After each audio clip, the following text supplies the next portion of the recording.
Hey, Rich. Thanks for coming on the podcast today. Great. Thanks for having me. I really appreciate it.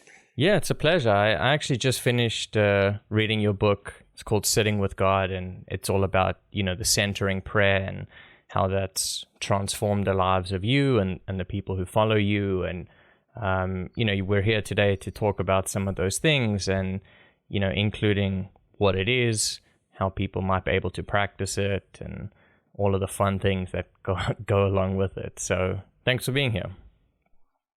Great. No, I appreciate it. Hopefully this will be helpful for your community. Yeah. So how about we start off with just a little bit about how you sort of came to this point where, you started practicing this centering prayer, or maybe even a little bit about what it is first, and then, how you got into the practice of it. Sure. So centering prayer is considered two things. It's considered meditation and a relationship with God. Because during centering prayer, we believe we're opening to the presence and actions of God within us. Mm-hmm. And centering prayer itself, a little history, it's been around since the early 1970s, so it's about 50 years old. It was actually created by three Trappist monks, so three Catholic priests in the early 70s, saw that other forms of meditation were happening, and they wanted something for the Christian community. And one of the priests was reading a 14th century book called The Cloud of Unknowing, and as he read it, kind of a method of wordless, silent meditation prayer kind of jumped off the pages as he read it. So they began practicing it amongst themselves. They began teaching other clergy, and then they really just began rolling it out to the public. Mm-hmm. And then about 10 years later, in 1984, the Contemplative Outreach organization was created by Thomas Keating, which really, even today, is really the main centering prayer organization. So their website is contemplativeoutreach.org. If you go on their site, you'll find a ton of resources on centering prayer. You'll find events. You'll find groups that practice worldwide, not in the U.S. as well as internationally. So you could find a group and practice with them. Now, many of them, I guess, are doing it via Zoom, but you could practice, if they're doing it in a building somewhere, you could practice there, or you could join them on Zoom if they have a Zoom link. So that's kind of a little bit about the history of it, and then what it is. I guess I'll just jump into how you do it as well. So centering prayer, as I said, is meditation and a relationship with God. So you sit comfortably with your eyes closed as your intention to sit with God, and then to begin your prayer time, you introduce interiorly what we call a sacred word. It's usually one or two syllables: God, ocean. It could be a color. It could be Jesus. It could be faith, trust. You introduce that word as your intention that you're opening to the presence and actions of God within. Mm-hmm.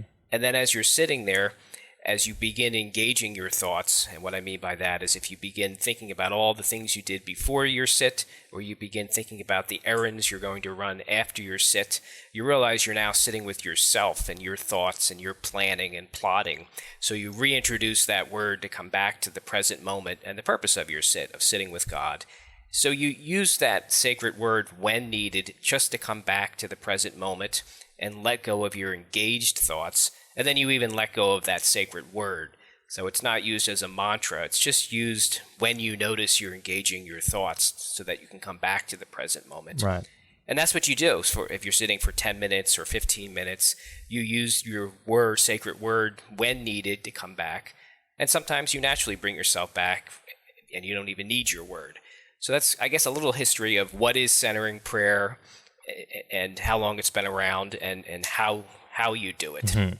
So I guess it's, for me, I sort of think of it as a hybrid model of like prayer and meditation, because after reading your book where you explore a lot of the themes about what it means to sit in silence, to be listening as well as speaking, with God during that time, as well as abstaining, or not abstaining, but doing neither, right, is the sort of third tier of that movement.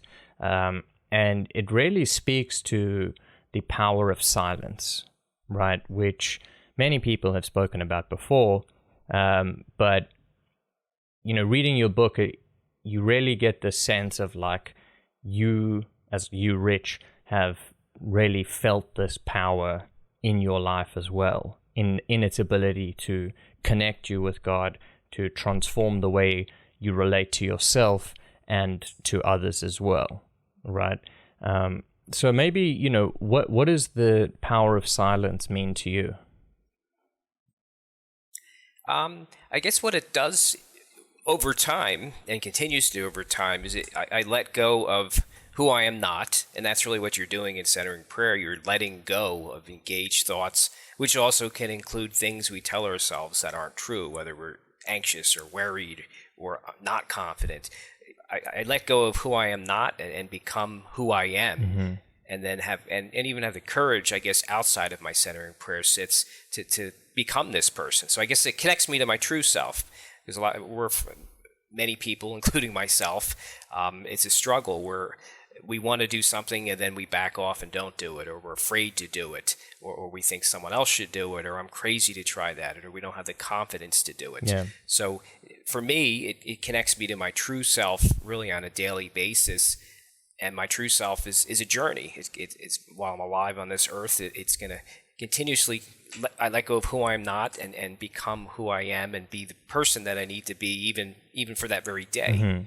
So how do you know, let's say out of your sitting sessions, how do you know, let's say what's the true self versus the, maybe we say false self or illusory? I don't know which word you sort of prefer to use. I guess for me, at least it's worked for me. I guess I have my true self barometer, I'll call it. I'm a big believer in affirmations. So these are single sentence statements of things I want to do in my life, whether it's financial, personal, health, mental or physical health, things with my family, things in my career, things with my website. They're single sentence statements. So I read them to God before my centering prayer sits, and then really let them go and let them brew with God. And I often read them at night before I go to bed and just kind of let them brew while I'm sleeping. But I guess my true self barometer is they stick and stay as things I should work on. If there's an inner peace and calm about them, if there's an excitement about them, even if they move me out of my comfort zone, they're things I need to try and do. Yeah. And then lastly, they don't harm me or harm others. So that's worked for me. So I think of them as my true self barometers, and if that criteria meets, they stay. And I always bring them to God, thinking that's partner together. What do you think, God? Should I do these or not? So I consider partnering with God, giving them to God, doing my centering prayer sits, and then getting up and moving throughout my day, and then looking at them from time to time and just seeing, do they still make sense? Do they still fit? And as long as I consider them, I'm partnering with God on them. I'm doing them with God. I'm not doing them outside of my relationship with God. And I really like that sentiment of, doing everything with God. And I think it's a very powerful way of approaching the world, where you feel less alone, right? And less like you have to make all of these insane decisions and whatever it is, and somehow let a force that is greater than ourselves as an individual be there as well, but with the faith or the trust or the experience of that being a force of good, right? And so knowing that those two things are happening together, it perhaps gives the courage needed to take those steps out of your comfort zone, or to do the thing that makes you anxious or whatever it is, in order to, feel a little bit of security while you're doing those things, right? As opposed to just being with the fear or the anxiety of what's going to happen, right? Right. No, I completely agree. It's just a constant partnership with God.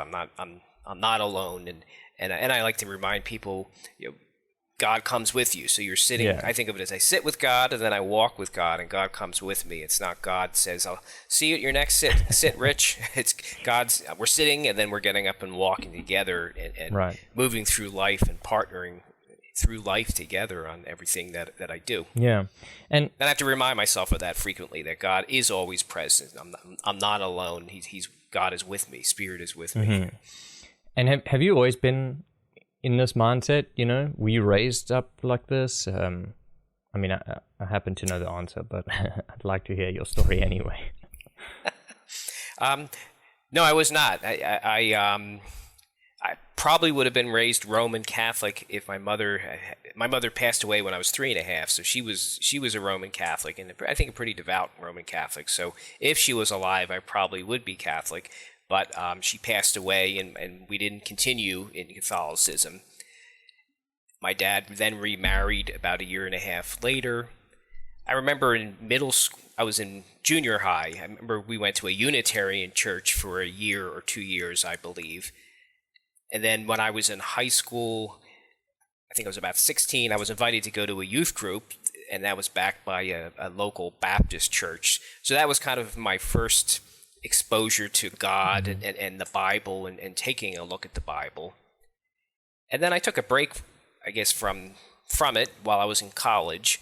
And then when I lived at home for a few years till I got myself settled. And at that point, my dad and my mother were going to the United Church of Christ, and they asked me to come along one Sunday, and I did.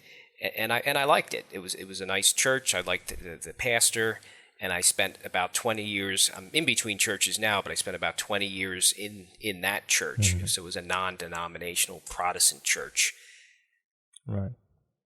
And then I guess I discovered silence probably in 2012, 2013, just reading books by Carl McColman. He talked a lot about contemplative prayer. I don't remember him mentioning a practice he did, but he still talked a lot about silence. So I would just sit in silence. But then it wasn't until late 2013 I came across a book called Healing the Divide, Recovering Christianity's Mystic Roots by Amos Smith. And in this book, he talked about a practice called centering prayer that he had been doing for about 15 years. And that immediately intrigued me because I thought there's something I can do in this silence. I was just sitting there and it was hard and difficult, but here's a practice and a way of opening yourself to silence. So it resonated with me, and I guess began dabbling in it, reading other books about centering prayer by other authors, and then in June of 2014 decided just to practice it as much as possible twice a day for 20 minutes, and I really haven't looked back from that point. So that's a little bit of, I guess, my history of church and religion and God, and then kind of finding the contemplative path. Right. And what I also really appreciated in reading your story of your relationship with God is how, in the beginning of your life, you sort of had the what we might call a typical view of kind of, God is in the sky as the judge of all things, and it's all about preventing yourself from going to hell and going to heaven, and things like that. Whereas when you started with the contemplative practices, you moved more into the experiential side of things, of sort of seeing God as the being of everything, right? And it's just a different viewpoint.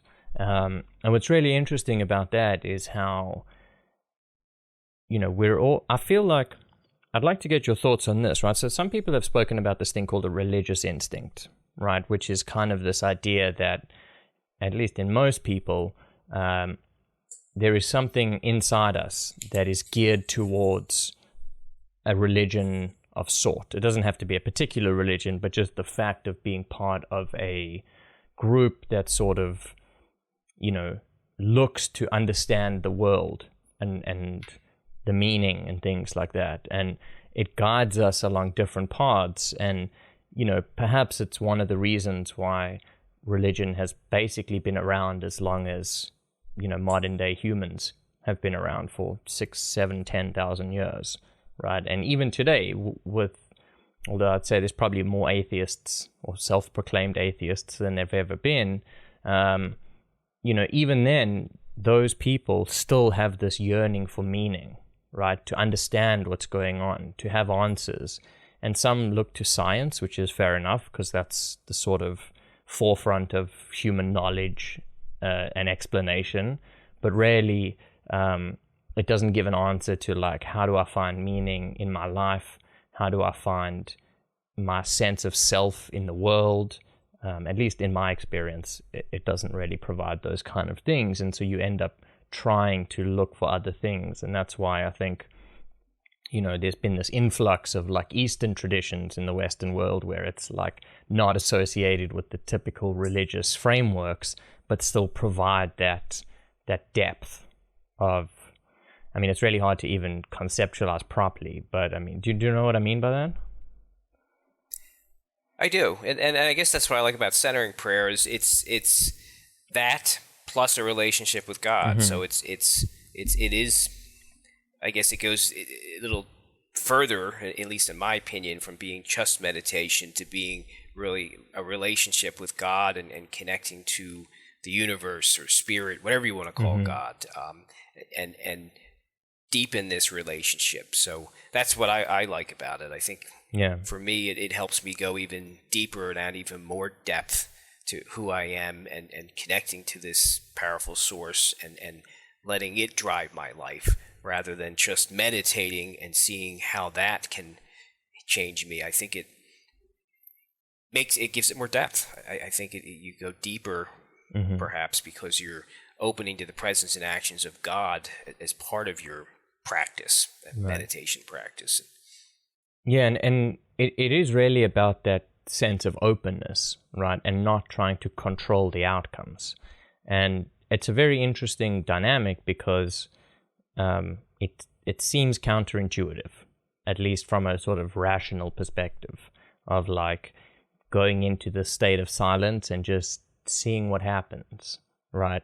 And sort of allowing things to unfold in front of you rather than trying to create the outcomes that you desire. And it's not that they're mutually exclusive, obviously, right? We're action-oriented creatures in the world, and we have to do things to make things happen. But there is a layer of, being guided that, the centering prayer or something of that sort seeks to aid or be a part of the journey, right? Right. I think it truly helps you let go of who you are not and become who you are. So like kind of all the clutter kind of gets gently pushed aside, and then what emerges is what you should be doing. Or you even in your everyday life, you learn to pay attention to what matters and let go of what does not. So I think the openness and centering prayer, then you're open to life and opportunities, and I think you start seeing things that you didn't see before and notice before, or maybe other people that perhaps have been trying to get your attention, you're finally giving them the attention and paying attention. Right. So it is a paradox. The letting go really opens you up to discover who you are and to see things that you missed maybe a year or 2 or 3 years ago. So as I keep doing a practice like this and letting go, it seems to open up a lot more than the letting go I do. But it's at a much more profound level, right? It's not just like, don't worry about it kind of letting go. It's more of a real experiential sense of it's okay, right? I'm just going to let that be, right? Whether it's thoughts or emotions or things like that, it allows us to create this distance between them so that we don't feel so trapped by them or overwhelmed or overpowered by our thoughts and emotions, and then let go, and what remains can be seen clearly for us to then take the, what appears to be the best action at the time. Right, and I guess, and you kind of nailed it there. One of the fruits of the practice is, outside of the practice, you learn to be a better observer of your thoughts. So the letting go we do in centering prayer comes with us outside of our practice, and you can realize those are just thoughts. You can observe your thoughts and say, time out.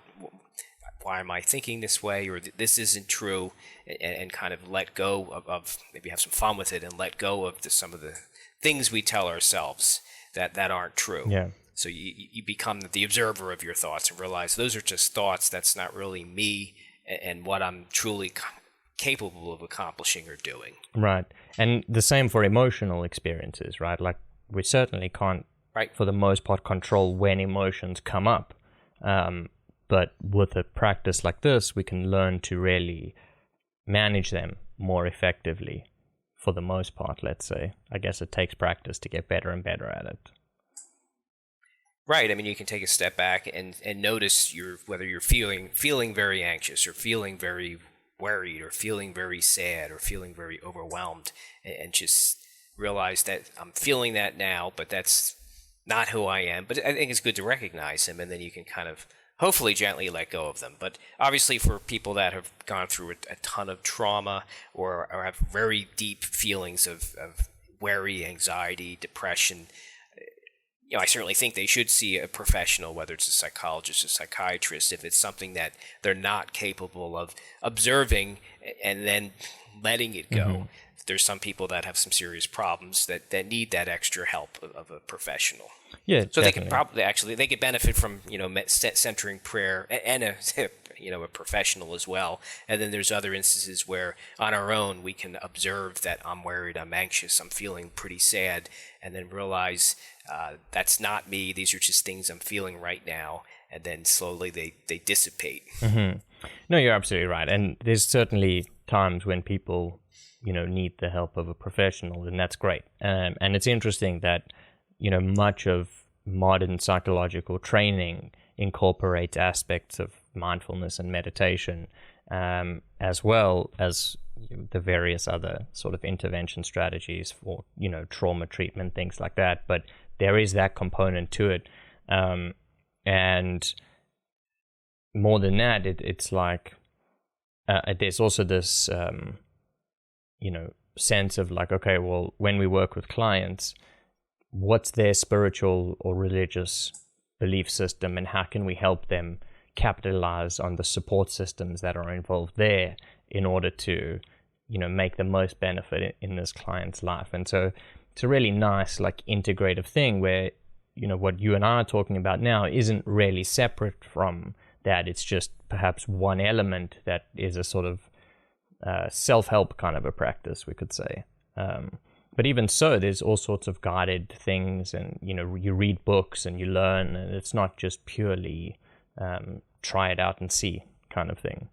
But actually, on that note, I really liked one of the quotes that you quoted in your book by a woman named Cynthia Bourgeot, if you pronounce it like that. I do not know. And it is that the promise of... I think that's Bourgeot, right. Yeah. I mean, B-O-U-R... I think that's how you say it. Yeah, B-O-U-R-G... I think it's Cynthia Bourgeot. Yeah. That's how I say it, so... Well, listen, I hope she understands. If she's alive, which I do not know. B-O-U-R-G-E-A-U-L-T. That's not a very, phonetically English easy word to say. But she says, the promise of contemplative prayer is that if you show up, things will start to change, right? And what I really liked about that quote is that there's this sense of like, you don't have to know exactly what's going to change. You just have to know that this practice is something that's powerful and good.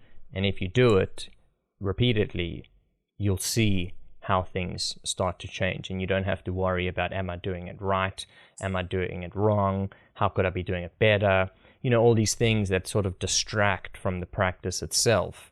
Instead, just say, okay, I'm just going to show up, follow the instructions to the best I can, be open, and see what happens, right? And I thought that was a really powerful piece. No, I mean, and that's so true. You notice, I guess, the fruits of the practice outside of the practice. Our job really is just to show up and open to God and trust God. I think of it as a reverse prayer. I think of it as God is praying in me what God knows I need, and I begin noticing these things over time. So, for me, since I've been practicing centering prayer since June of 2014, I've noticed many things God has blessed me, graced me with, more confidence in myself, more excitement to live and enjoy life, being more present, less reactive, and more willing just to listen to people and give them the space they need and not jump to criticizing or thinking that what they're saying doesn't make any sense, just giving them the space they need. It's giving me nudges to get out of my comfort zone and try and do new things. So it's produced just a ton of wonderful fruits for me. Yeah. And you probably could speak to other practitioners, and they'll share some of the same, and they'll share other things that I didn't even say. Yeah. Well, no, it's everyone's on their own journey, right? And what's meaningful to you other people might just take for granted or never come to be a part of, but they get all sorts of other things. But could you perhaps explain a little bit more about this idea of God is praying in you? Yeah, I think of it as, I'm opening up to my true self, the person God wants me to be, which really is in me. I just haven't learned to listen to it because I have all these other thoughts and clutter going on. So I get to, during centering prayer, I'm really clearing the clutter of thoughts and emotions and opening to the things underneath them that are kind of more of a peace and interior calm and confidence. So I think of it as God's very patient and has just put these things in me, but God is waiting for me to really be ready to maybe put them into play. Yeah. So I think God prays in us what God wants us to do or be or act, but God is patient and it just waits for us to show up and notice them and move forward. Right. So there is this dynamic of like our responsibility that still comes to the forefront, right? In the sense of like, well, it's not, we can't just wait for it to happen. We kind of have to make the efforts to bring this out of ourselves and to really connect with our true selves. But it takes effort and practice and commitment, which is, oftentimes difficult if you're not used to it, right? Building habits is a challenge, as there are a countless number of books about how to build better habits for yourself. But I suppose, how quickly after you started this practice did you start to notice some benefits that reinforced why you're doing the practice? I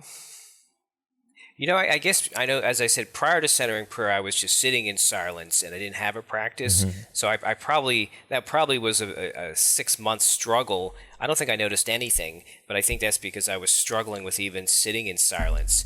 But then after I found the practice of centering prayer, it just seemed to resonate with me, and I began doing it twice a day for 20 minutes in June. So that's when I began noticing. So I guess once I found a practice that resonated with me and that I could do in the silence, then I began noticing some of these fruits. Mm-hmm. I began noticing confidence and the excitement for life, and then I was more willing to get out of my comfort zone and try and do new things.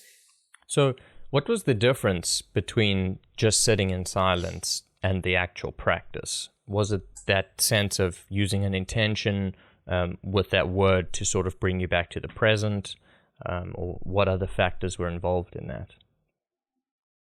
I would say it was a sacred word that really was used just to bring me back to the present moment and let go of my thoughts. I guess I didn't know what to do with my thoughts. I didn't know what I was doing. I was just sitting in the silence and just being there. So it was just the sacred word really was a tool to bring me back to the present moment as part of the practice. And then I've spoken to other people that centering prayer doesn't work for them. They need more of a mantra, so they try more of a mantra-based practice. Or some people need to walk while they meditate and they walk. Yeah. So I think you need some type of something to do with your thoughts. Yeah. So a mantra is one way of just constantly saying that mantra and opening yourself to the silence. And then the sacred word is used when needed as another way to open yourself to God and let go of your thoughts. So I guess once I knew what do I do with my thoughts, then it made sitting in silence easier. I mean, we're always having thoughts, mm-hmm. and sometimes I have a ton of thoughts, and other times I have very little thoughts. But thoughts are part of meditation. But once I knew what to do with them and how to deal with them, it made it easier for me. Right, it was more structured. We have, I think they say like 60,000 thoughts a day, which is an insane number of thoughts, right? And it also kind of puts into perspective how seriously we take some and not seriously we take others, and that there's no necessary reason why that needs to be the case, right? And that's how we can kind of challenge the truth or the validity of some of the thoughts that we feel. But so I suppose what you're saying is like in the beginning you were just sitting in silence and letting your mind run and wander and just seeing what happens, as opposed to once you introduce this element of focus, attention focus, then you could really move, not through, but when thoughts came up, you didn't just follow them and just see, you kind of refocused to bring back to that present moment and experience the sort of the gaps between the thoughts, although they still kept coming, that gap, that silence, that inner silence, right? So that's a good point, right? It's not just the external silence that's a factor. It's the internal silence that really is the sort of transforming power. Right. Yeah. Right. You have the external world and the internal world as well, and you try to go to a kind of a distraction-free environment, but sometimes it's not easy to do that. So yeah, we try to practice in as much of a distraction-free environment, because then we're dealing with our internal the internal noise, as you said. And as you say, it's about finding something that works for you as an individual, right? Because not the same thing works for everyone. That's the beauty of the diversity of humanity, right? But it also comes at a cost sometimes when it's like, well, this works for some people, but not everyone. So you're going to have to try a bunch of things before you find what works for you, right? And whatever does work for you is good. I mean, hopefully speaking. Now, this other thing that I wanted to talk to you about was this idea of one of the exercises in the book. I mean, it wasn't like a prescriptive exercise. Well, I don't know, was it? But it was, how would God respond to you, right? And I've done a similar exercise where it was about how would the compassionate version of myself speak to me, right? Or think about this situation, where I suppose it was the sense of like this, the most compassionate version of me talking to me, right? And it reminded me of that, but yours was at a much sort of higher level, let's say. And I think it's a really profound exercise to say to myself or to oneself, you know, here's all my thoughts about this situation or about myself. Now, how might I think about this differently from another perspective? And you might want to rephrase that and not think about how I might think of this differently and say, okay, well, what is God saying to me in this situation? And it really comes through thoughts anyway, right? It's not like you're going to hear voices speaking to you as such. At least that wasn't my experience when I tried it. But how do you find this exercise to be helpful for you and for other people? Sure, and I think you're referring to in the book a couple years back, I once a month I went to see a spiritual director, which was a nun at a kind of a local retreat center, mm-hmm. and she was neat. She had been practicing centering prayer since the 70s, so she was years and years ahead of me. So it was neat just to sit and just talk with her and listen with her. But that was an exercise that she had suggested to me. I think at one point I was just stressed over life and my teenagers and things we were just struggling with, my wife and I, with our kids. So she suggested the idea of just journaling to God and writing your name down and journaling to God. Just dump what are you worried about? What's on your mind? And then she said, when you're done, write the word God and then say, how would God respond? And my initial reaction was, I don't have any right to do that. And she says, just forget about any rights you have. What would God say to you? Yeah. And that was kind of neat. So that's where I began finding, well, with where I was at with God and God being, a loving, compassionate presence within me and outside of me and walking with me in life and partnering with me in life. And my response was, God doesn't want me to feel anxious, doesn't want me to be worried, doesn't want me to be going through all this, wants to help me, wants to partner with me on it, and most of all loves me and says, you don't need to feel this way. You're not alone. I'm always with you. Mm-hmm. So that was just a neat exercise. It just calmed me down, and that's how I think God would respond. I don't think God wants us to feel that way. God's not up in the sky yelling at us or criticizing us. I think God wants us to have wonderful lives and be happy and not be stressed. and God wants us to know she is always with us. So yeah, I guess you were referring to that practice in the book. So I found it very helpful once I got over the idea of I can speak for God. She said, I think God will be all right with that. So just write down God and see how he would respond. So then I guess I shared kind of that exercise in my book at the end of one of the chapters, I remember. Yeah, exactly. And I did it myself, and I found it was a very interesting exercise, because it also brings you to a point where you're like, you have to think about things from a perspective of, beyond just individual humanity, right? And beyond the sort of like, well, for me, it was beyond the rights and wrongs of, shoulds and shouldn'ts. It was just like, here's a bunch of, love and goodness, basically, and compassion. And it's like, it's okay that these things are happening. It's not pleasant necessarily, or potentially very unpleasant, or very painful, I guess in some cases it could be, but that it's okay, right? And the sense of it's not your fault, it is another way. And actually what I really liked about it is, I've recently studied some of the emotion regulatory systems in the body, and one of them is this soothing system, where once our nervous system gets activated by something like fear or whatever, we get the anxiety, the rush, and it's often, we don't have the capacity, because we're not really practiced in it, to soothe ourselves from that, right? And to bring us down to a much more level-headed playing field of, yes, this situation needs attention, or it's difficult, or it's challenging, as many things are, but it's actually right now, it's actually okay, right? And it's okay to feel okay right now, despite the craziness that might be happening outside. And I found that exercise was a good mechanism to kind of activate that soothing system switch, right?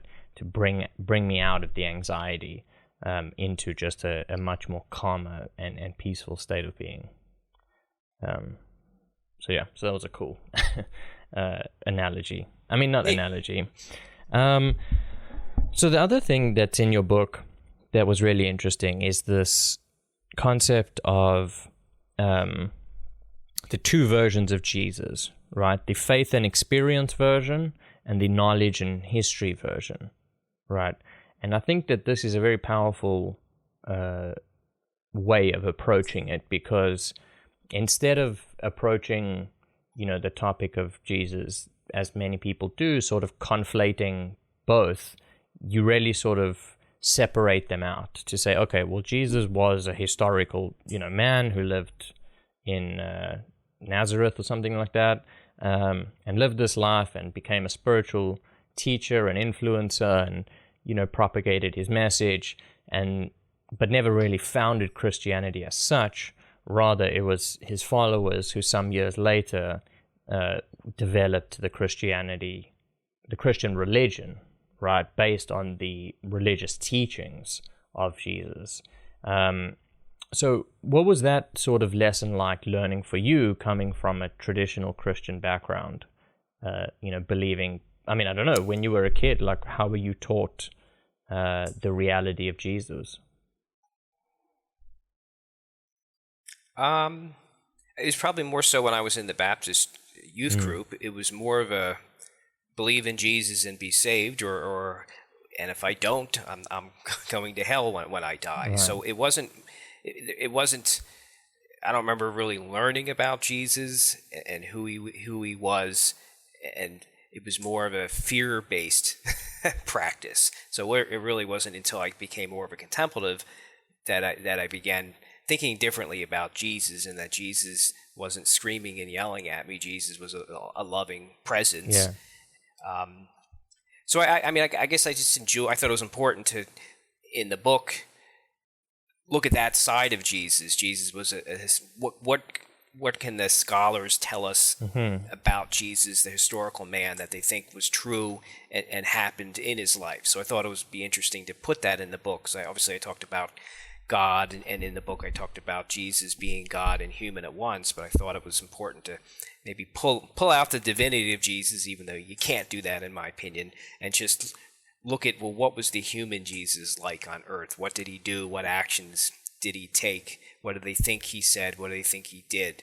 So so I enjoyed taking a look at that, at that Jesus. But then I think even in the chapter, I may even acknowledge it's still hard to separate the two because I believe he's God and human at once, and was the human incarnation of God. So I tried to separate him, but then I think I even acknowledge in that chapter it's hard to, even though I'm doing it in this chapter. Yeah, but it's very complicated, and perhaps it's not entirely necessary to do so, but just the acknowledgement of the distinction I thought was really important, or is really important, because what you're teaching in this book seems to be not that like Christianity is the do-all and be-all of everything, right? But that the teachings of Jesus and the life experience as a sort of living embodiment of the divine spirit is tremendously powerful and accessible to anyone who wants to be a part of it,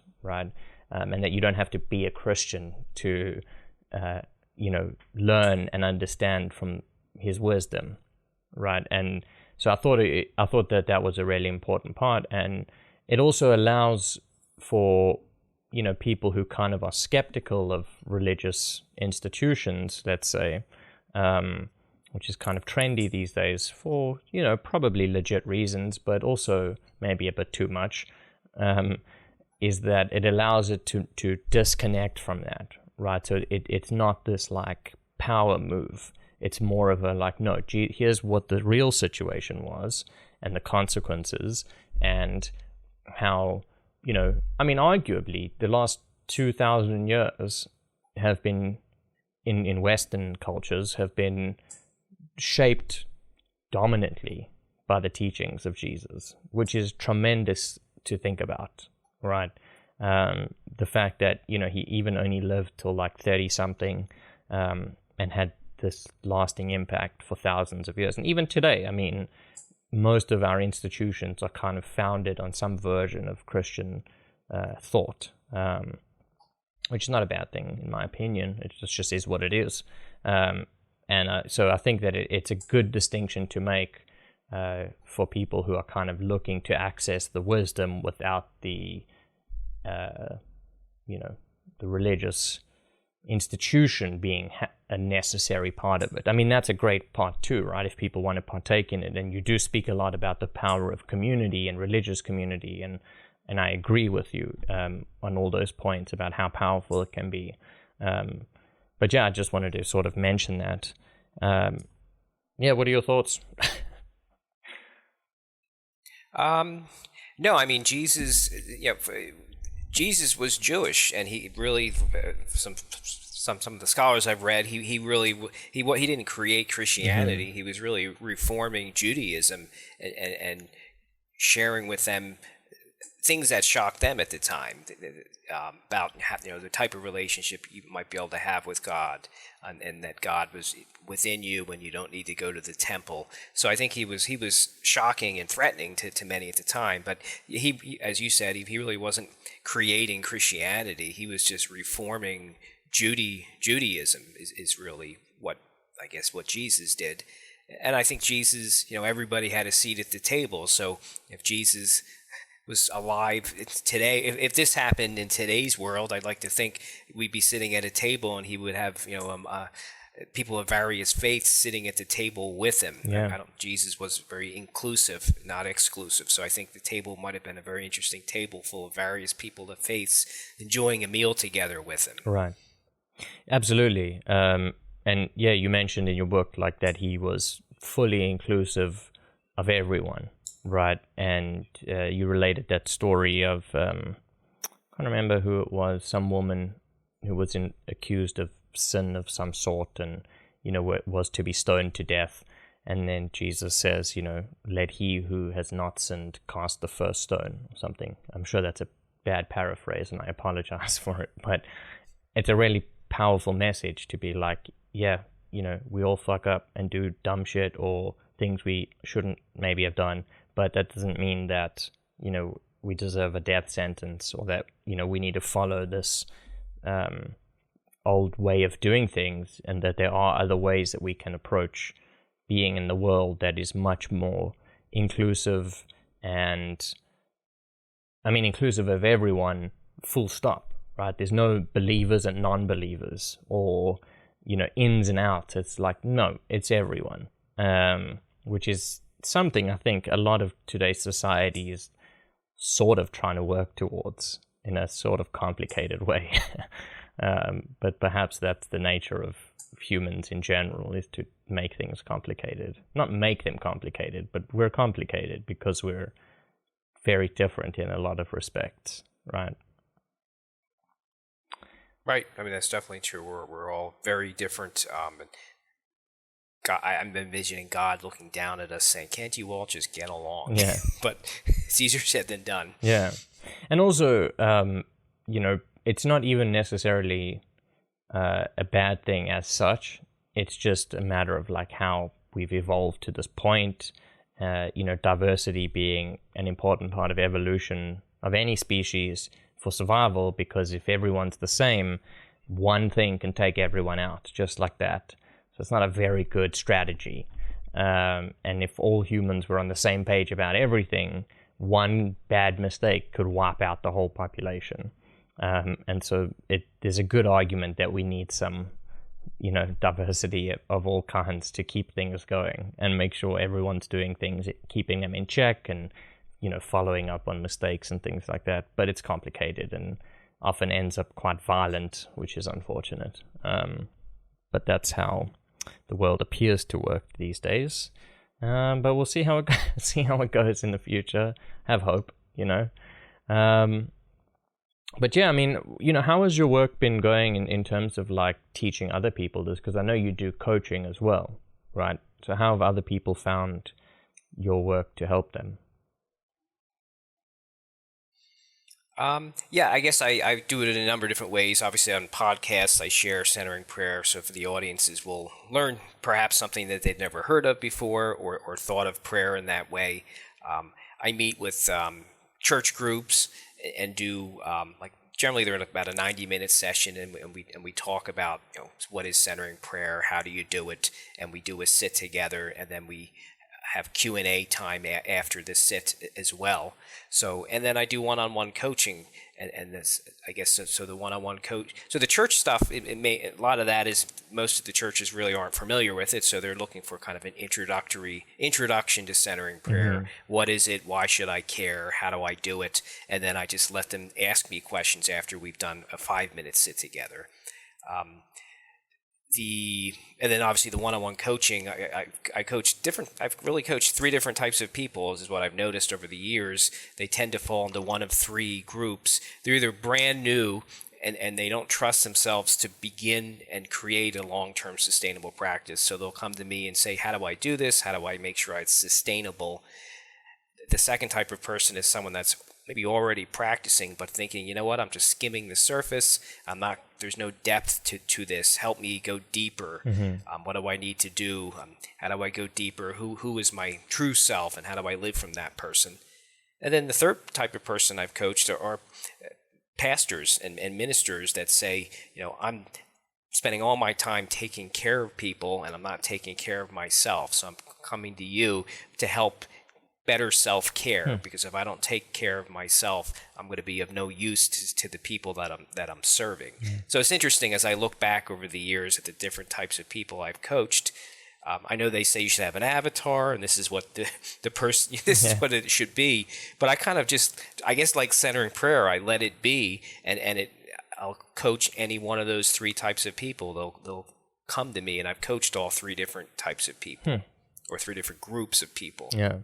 That's very interesting, and it serves all those functions, right? For the beginner, the intermediate, and even the expert who has perhaps lost himself in the service of others and needs some self-care practice.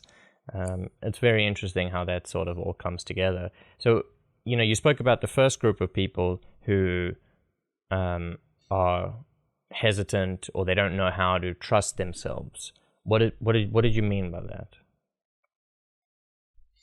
I guess they just need someone to tell them how to do it. When do I do it? So someone like that is I'm teaching them what is centering prayer and how you do it, and then helping them remove barriers that are getting in the way, which might be their thoughts on God and does God really love me or is God angry with me? So I'm helping them deal with the barriers to even practicing centering prayer. And I'm telling them or helping them take a look at their life and at least do one sit a day and saying, okay, we want to build a habit here. What's the best time each day for you to do a sit? And in many cases, I tell people make it the first thing you do as you begin your day. So if you want to begin a practice, I like to tell people make it the first thing you do and try the practice for at least 30 days. And even if it's just 5 minutes, so get up in the morning, do a 5-minute sit, and then resume your day and just keep at the practice for at least 30 days and see how you feel, and then begin increasing the time from that standpoint. Right. So that's a little bit about what I'll do with newer people to it is what is it, what are the barriers that are getting in the way, and help them decide when should I do this so I can make it a sustainable daily habit or daily practice. Right. So I suppose that's more of the sort of like traditional coach model, right? Of like just being the guide of like, here's how you do it. And here's how you get around these obstacles in the way, which is great. Not a bad thing. It's just, that's very interesting. And so is 5 minutes the sort of like way you would suggest people to start for 30 days and see how you feel? I would. I think 5 minutes is pretty reasonable. So at least when I've done it for many church groups I speak in front of, and we do a 5-minute sit, and people will often say it wasn't as bad as I thought it would be. It didn't seem like an eternity. It seemed okay. So I think for people brand new to the idea of silence, I think 5 minutes is very doable and not too difficult. I wouldn't suggest 20 minutes because that probably they may not show up for the second day. Yeah. So, but 5 minutes is not as long as we all really think it is. Yeah, and people really fear the silence, right? I mean, myself included. I've had that before as well, where you're like, you just don't want to be left alone with your thoughts for some strange reason. How do you sort of work through that part of it? And that's true. I mean, I've never had that problem, but I've heard of people because then you're with your thoughts. So a lot of people keep themselves busy so that they don't have to feel their thoughts. So no, it makes perfect sense. Some people have dealt with some maybe very traumatic pasts. So keeping busy is a way of pushing that all back down and in and out, not and hidden. So I guess so that's why I say take baby steps, and that's even if it's 1 or 2 minutes. So for someone with the idea of silence is completely terrifying to them, I might even back it down and say, why don't we start with 1 or 2 minutes and slowly add minute by minute from time to time. So for someone extremely scared of silence, I don't think there's anything wrong with even starting with as low as 1 minute, just to try it and slowly build up the stamina of 2 and 3 and 4 and 5 minutes. Yeah, baby steps. Why not? Who's counting, right? Right. You're just doing it for yourself. No one's watching. But listen, Rich, this has been a really wonderful conversation. So thank you. Where can people find you, buy your book? Please promote whatever you'd like. Sure. The best place to find me is silenceteaches.com.